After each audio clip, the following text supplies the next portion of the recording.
Hello friends, இன்றைக்கி நம்ம சேனலில் என்ன வீடியோ பார்க்கணும்னா மட்டன் தேங்காய் பால் பிரியாணி எப்படி செய்யறதுன்னு தான் பார்க்க போகிறோம்.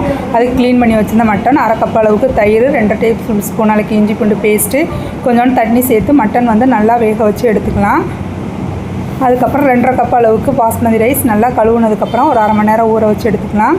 இப்போ கொஞ்சோண்டு வெங்காயத்தை நீல வாக்கில் கட் பண்ணி எடுக்கணும். கொஞ்சம் முந்திரி பருப்பு பாலில் ஊற வச்சு அதுக்கப்புறம் பேஸ்ட் பண்ணிக்கலாம். இப்போ தேங்காய் பால் எடுத்தாச்சு, மட்டனும் வெந்துருச்சு. இப்போ வந்து பாத்திரம் ஹீட் ஆகிடுச்சு, எண்ணெய் ஊற்றி பட்டை கிராம்பு ஏலக்காய் நம்ம கட் பண்ணி வச்சுருந்த வெங்காயத்துடைய கலர் வந்து மாறக்கூடாது. இப்போ கொஞ்சோண்டு பச்சை மிளகாய் சேர்த்தாச்சு, 2 டேபிள் ஸ்பூன் அளவுக்கு இஞ்சி பூண்டு பேஸ்ட்டு, புதினா கொத்தமல்லி சேர்த்து நம்ம வேக வச்சுருந்த மட்டனையும் எண்ணெயில் ஒரு 2 நிமிஷம் வதக்குனதுக்கப்புறம் 1 கப் அளவுக்கு தயிர் சேர்த்து உப்பு சேர்த்து நமக்கு பேஸ்ட் பண்ணியிருந்தால் முந்திரி பேஸ்ட்டையும் சேர்த்தாச்சு. இப்போ நம்ம 2.5 கப் அளவுக்கு வந்து ரைஸ் எடுத்தோம். இப்போ 4.5 கப் அளவுக்கு வந்து தேங்காய் பால் வந்து சேர்க்கணும். அது மட்டன் வேக வச்ச தண்ணியும் தேங்காய் பாலையும் சேர்த்தாச்சு. இப்போ ரைஸும் தண்ணியும் சேம் லெவலுக்கு ஆனதுக்கப்புறம் தம் போட்டு இறக்குனோம்னா நம்மளுடைய பிரியாணி ரெடி ஆயிரும்.